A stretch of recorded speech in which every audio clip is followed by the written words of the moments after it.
Assalomu alaykum. Bismillah, valhamdulillah, vassalatu vassalamu ala rasulillah. Barcha hamd va sanolar Allohga xosdir.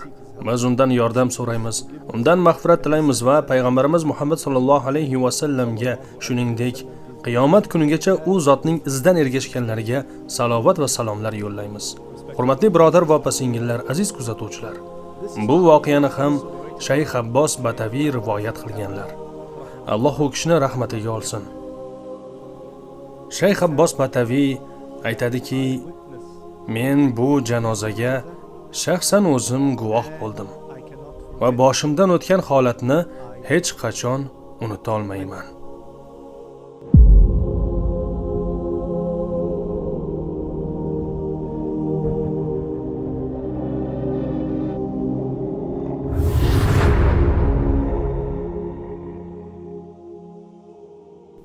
U kishi aytadi, avvalo bu inson 50 yoshda edi. Juda ham qari emas edi va unda hech qanday kasallik yo'q edi. Hech qanday muammo, surunkali kasalligi ham, qon bosimi ham, qandli diabeti ham yo'q edi. Yurak kasalligi ham, umuman hech narsa yo'q. Alhamdulillah, sog'lom edi. U uylangan va farzandlari bor edi. U 50 yoshda edi, onasi esa 70 yoshdan oshgan edi. 70 yosh. Bir sabab bilan onasi avtohalokatga uchradi va yarim falaj bo'lib qoldi. Shundan keyin nima bo'ldi?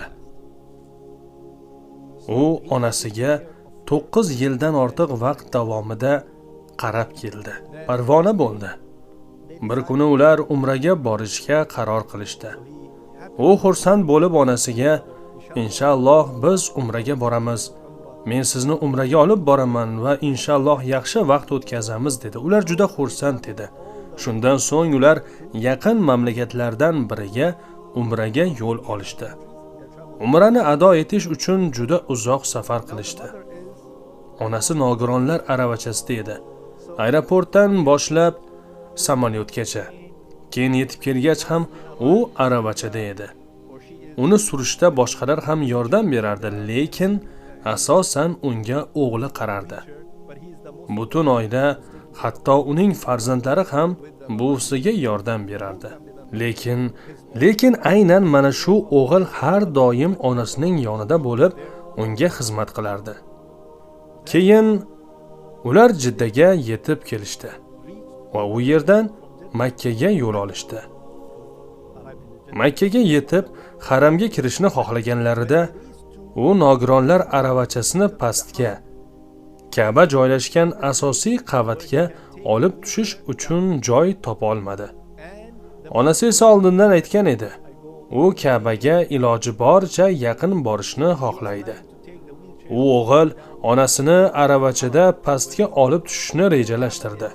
Lekin qandaydir sabab bilan unga aravachani pastga tushirishga ruxsat berishmadi. U onasiga aytdiki, "Men sizni xafa bo'lishingizni istamayman" dedi. Shunda u onasini nogironlar aravachasidan ko'tardi. Uni yelkasiga oldi, yelkasiga opchilib oldi. Xuddi yosh bolani ko'targandek. Oyoqlaridan ushlab, tanasi yelkaga tushib turadigan holatda. U shunday qildi. U 70 yoshli onasini yelkasiga ko'tarib, haram ichiga, Ka'ba tomonga qarab yurib ketdi. Onasini yelkasiga mindirib olgan holatda va u birinchi tavofni, keyin ikkinchi tavofni, keyin uchinchini, keyin 4-chi, 5-chi, 6-chi va 7-chi tavofni boshladi. Shayx Abbos Bataviy aytadi: "Allohga qasam, agar siz 3 yoki 4 yoshli kichkina bolani qo'lingizda ko'tarib yarim soatdan ortiq yursangiz, uni qo'lingizdan tushirishga majbur bo'lasiz. Uni bir tomondan ikkinchi tomonga o'tkazasiz. Ba'zida yerga qo'yib dam olasiz. Lekin u dam olmadi. Juda kamdan kam holatda kimdir 2-3 yoshli bolani yarim soatdan ortiq qo'lida ko'tarib yuradi." Shayx aytadiki, "Allohga qasam ichib aytaman, bu odam onasini ko'tarib olib 7 marta tavof qildirdi va doim xayolida onam noqulaylik sezmayaptimi? onam qiynalmayaptimi deb o'ylardi.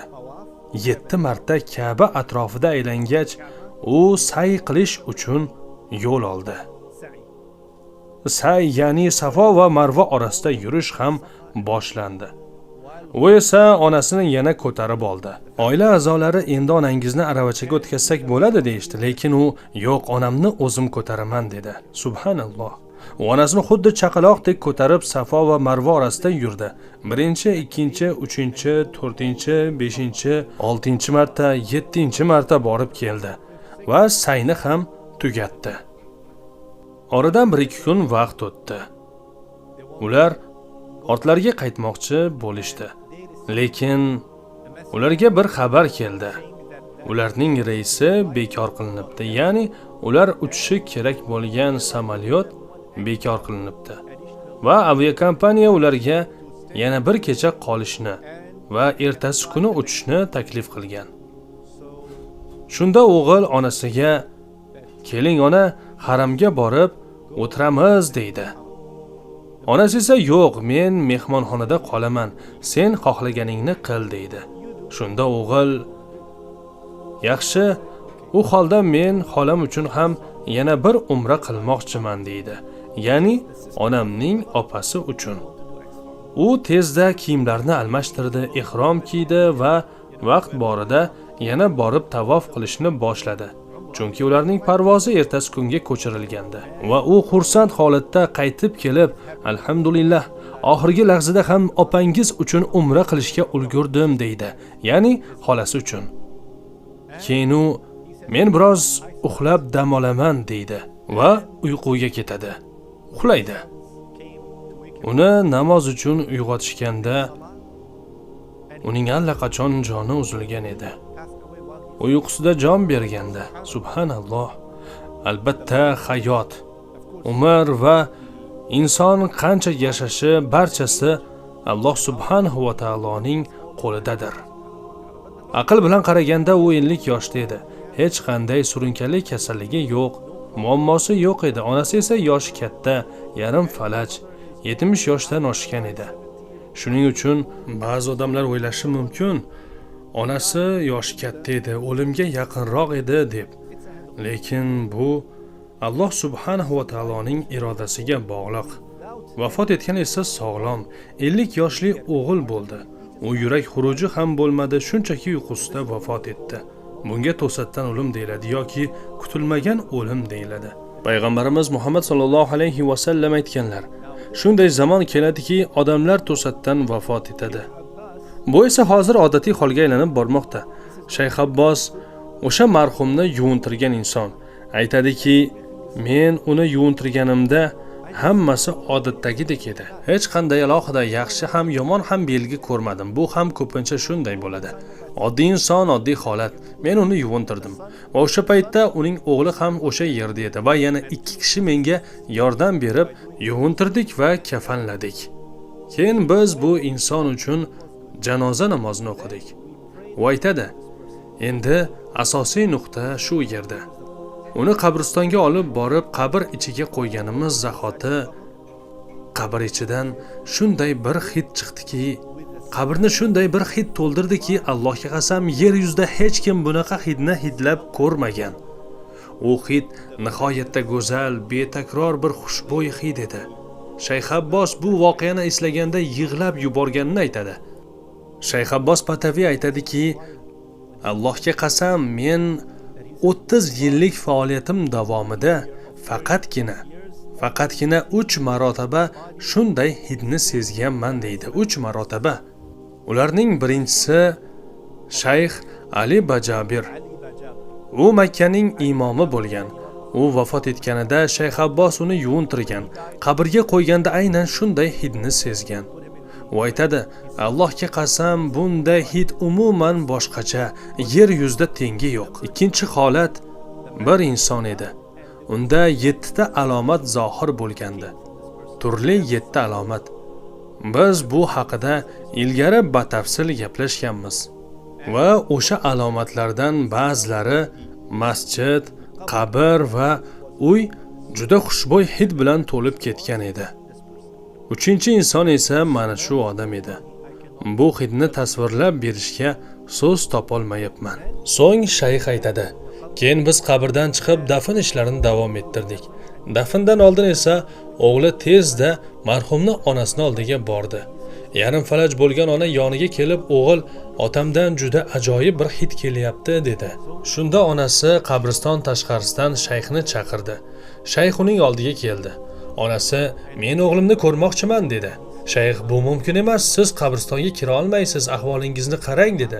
Lekin ona qat'iy turib oldi. Yo'q, meni to'xtatmang, men o'g'limni ko'rmoqchiman dedi. Siz buni qila olmasangiz kerak, axir siz. Shunda ular bahslashib ketishdi. Ona: meni to'xtatmang. Siz bilmaysiz, u menga 9 yildan ortiq vaqt davomida qaragan. U mening tagligimni almashtirgan. U menga parvona bo'lgan oyoqlarimni yuvib, paypoq va oyoq kiyimimni kiydirardi. U mening hatto najosatimni ham tozalardi dedi. Shayx hayratda qoldi. Qanday qilib? Onasi: bu mening o'g'lim, men uni hammadan ko'ra ko'proq yaxshi ko'raman, men uni ko'rmoqchiman dedi. U o'sha payt yig'lar edi. Umraga borishni ham men aytdim. Buni ham men aytdim. Albatta u Alloh subhanahu va taoloning qadarini bilardi. Lekin o'sha paytda u o'zini tutolmay, o'zini ayblay boshladi. Go'yo hammasiga sababchi o'zi bo'lgandek. U avtohalokatda o'zini ayblardi. Shayx shu payt tushundi. Bu insonning oxiri yaxshi bo'ldi. Qabrdan kelayotgan o'sha xushbo'y hid ham uning hayotidagi amalining natijasi edi. Chunki u onasiga to'liq itoat qilgan, hurmat ko'rsatgan, unga xizmat qilgan, uni yuvgan, parvarish qilgan, xuddi chaqaloqdek ko'tarib yurgan, tavof va umrada ham yelkasida olib yurgan. Shayx aytadi: bu Alloh subhanahu va taolo undan istayotgan narsani o'zi edi, ya'ni onasini hurmat qilish. U onasini olib umraga bordi, so'ng xolasi uchun ham yana bir umrani ado etdi va nihoyat haram hududida uni joni uzildi. Alloh subhanahu va taolo bizni ota-onamizga itoatli bo'lishimizni nasib aylasin va Alloh subhanahu va taolo bizni iymon bilan ketishligimizni nasib qilsin. Keyingi safar ko'rishguncha o'zingizni ehtiyot qiling. Assalomu alaykum va rahmatullohi va barakatuh.